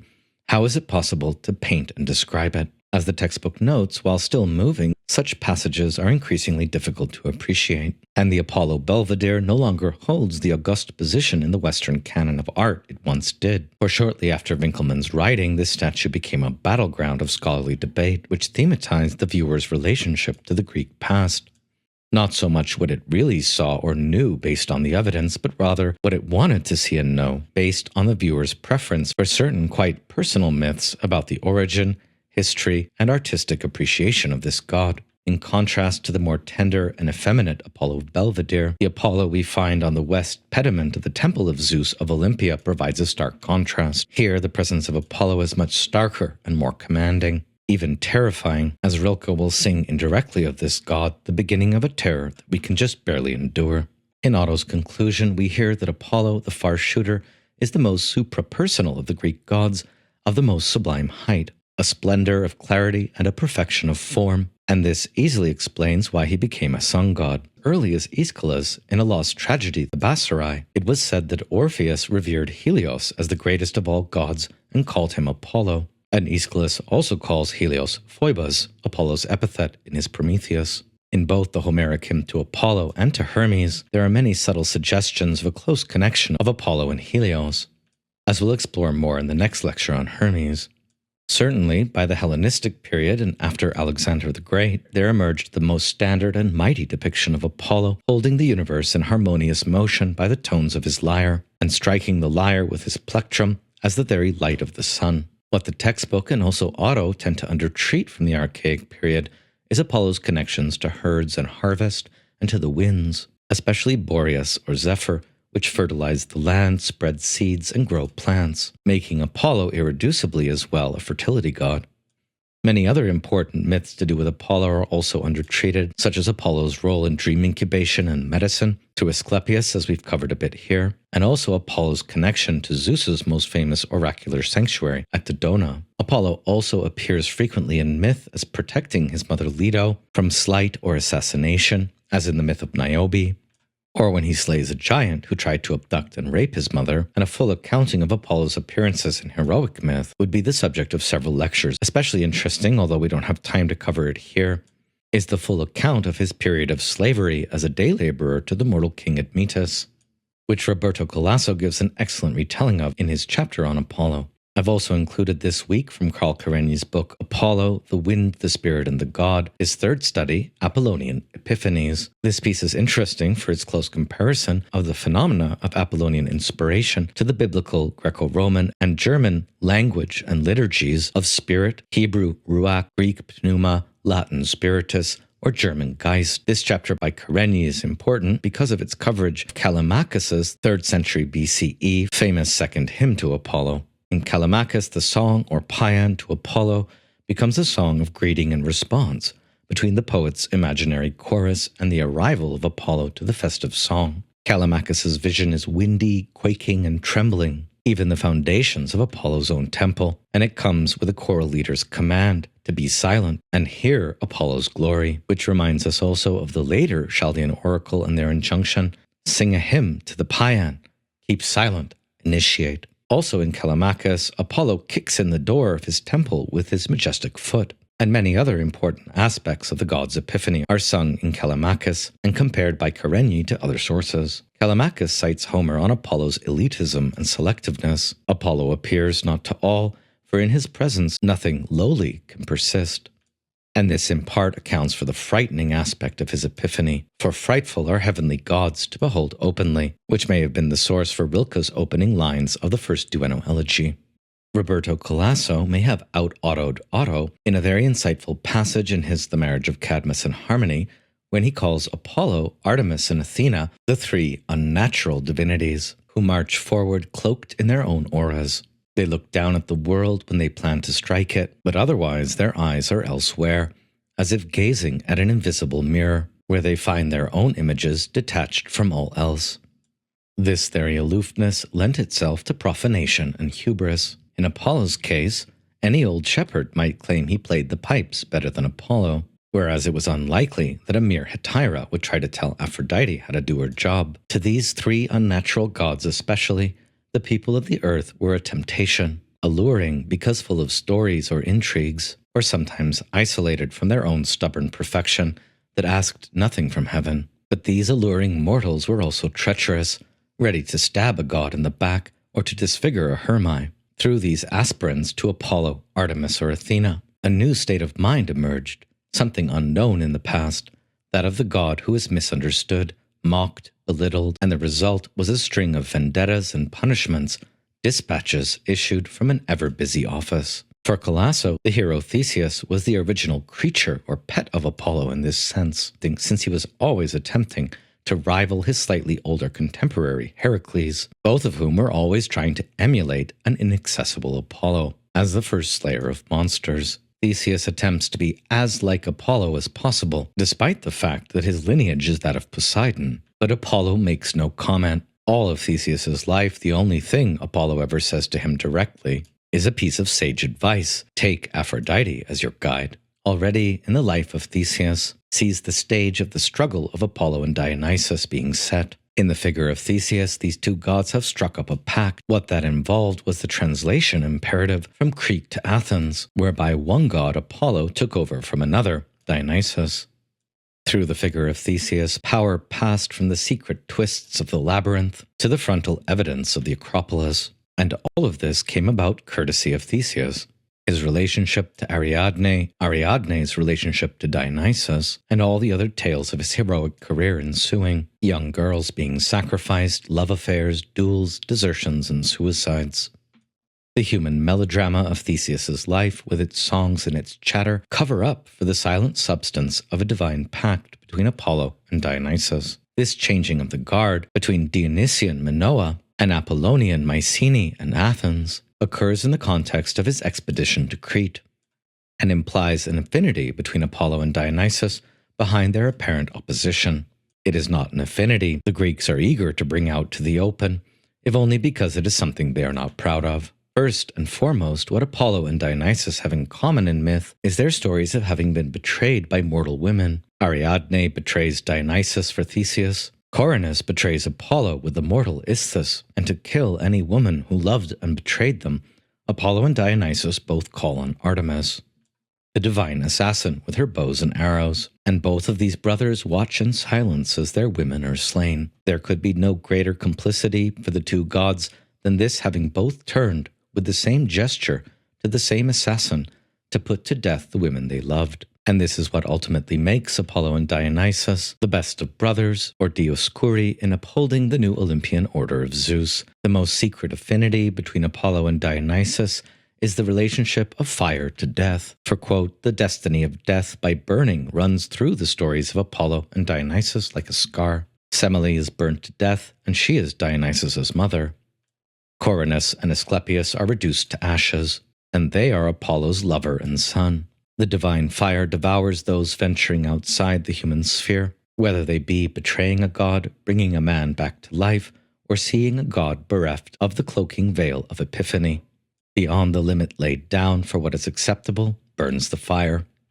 And here Apollo and Dionysus are really one or two faces of the same god, both deities of an unendurable immanence, of the divine fire that brings death for a mortal. And this is why, lastly, for Calasso, Apollo and Dionysus are often to be found along the edges of that borderline, both on the side of the divine and the side of the human. They provoke that back and forth in men, that desire to go beyond oneself, to self-overcome. No wonder Nietzsche, who began his career speaking of the Apollonian and the Dionysian, begins to speak at the center of his thinking about the overman. Sometimes this dangerous game rebounds on the one who plays it, and so we find the myths of Apollo hiding his tears among the Hyperboreans while driving his swan chariot through the air, and likewise, as the last letters which Nietzsche wrote in madness, Dionysus is a nobody without his Ariadne.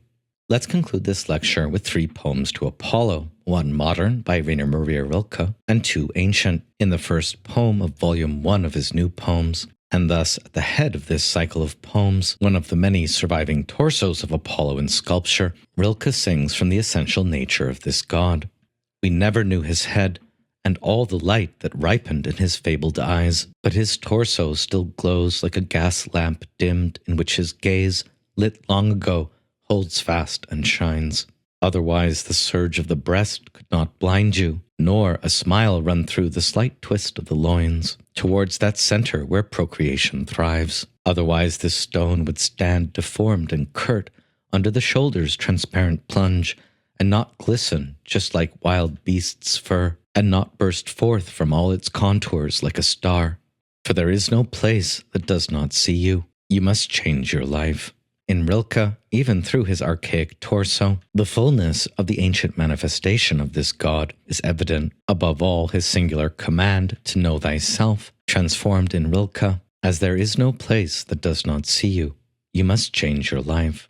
Bringing together most of the aspects of this god covered in this lecture, we can turn now to the Orphic hymn to Apollo, which sings, Come, O blessed Pythian, O slayer of Tityos, O Phoebus, O Lykurgios, a giver of riches are you, and an illustrious dweller in Memphis. A god to whom one cries, Aie. To you, O Titan and Pythian god, belong the lyre and the seeds and the plows. Gerunian, Sminthian, slayer of Putho. Delphic diviner, you are wild, light-bringing, and lovable god. O glorious youth, you shoot your arrows from afar, you lead the muses into dance. And, O Holy One, you are Bacchus, Didumius, Loxias too, Lord of Delos, eye that sees all and brings light to mortals. Golden is your hair, and clear your oracular utterances. Hear me with kindly heart as I pray for the people. You gaze upon all the ethereal vastness, and upon the rich earth you look through the twilight. In the quiet darkness of night, lit with stars, you see earth's roots below, and you hold the bounds of the whole world. Yours, too, are beginning and the end to come. You make everything bloom. With your versatile lyre, you harmonize the poles, now reaching the highest pitch, now the lowest, and now again with the Doric mode, balancing the poles harmoniously as you keep the living races distinct. You have infused harmony into all men's lots, giving them equal measure of summer and winter. The lowest notes you strike in the winter and the highest in summer. And your mode is Doric for spring's lovely and blooming season. Wherefore mortals call you Lord and Pan, the two-horned god, who sends the whistling winds. For this, too, you have the master seal of the entire cosmos. O Blessed One, hear the suppliant's voice of the initiates and save them. The first part of this hymn mentions the various traditional associations of the god in terms of cult centers, attributes, and epithets, and the second picks up on the solar aspects and gives them a cosmic dimension, culminating in an expanded discourse of Apollo's universal harmony. Athanasicus comments that the author might be an astute reader of the Homeric hymn to Apollo, which has a similar double structure, first singing the Delian, earth-rooted Apollo, then the cosmic, Pythian Apollo. In the Orphic hymns, like elsewhere, Paean or healing song is another name for Apollo, but it might as well be used for Helios, Pan, or Dionysus. Apollo is here called slayer of Tychios, i.e. of the giant who had tried to rape Leto, but was stopped by Apollo and punished with Prometheus's same punishment, an eagle eating his liver each day. The third epithet of Apollo mentioned, Phoebus, means bright, and Lycurgus refers to the summit of Mount Parnassus, as well as to Apollo's association with the wolf. Dweller in Memphis may refer to Apollo's identification by this time with the Egyptian Horus. Titan refers to his closeness to Hyperion and to Helios. Gerunian is Apollo's favorite Iolic city, the city of Cumae. Sminthian here means the mouser, and points to Apollo's connection to agriculture and the plagues of mice that might blight fields. Most strangely in this Orphic hymn, Apollo is called Bacchus himself. And elsewhere in the hymns, Apollo is described as ivy-tressed, but this line is contested. In Proclus's hymn to the sun, both Paean Apollo and dithyrambic Dionysus are the children of Helios, the sun.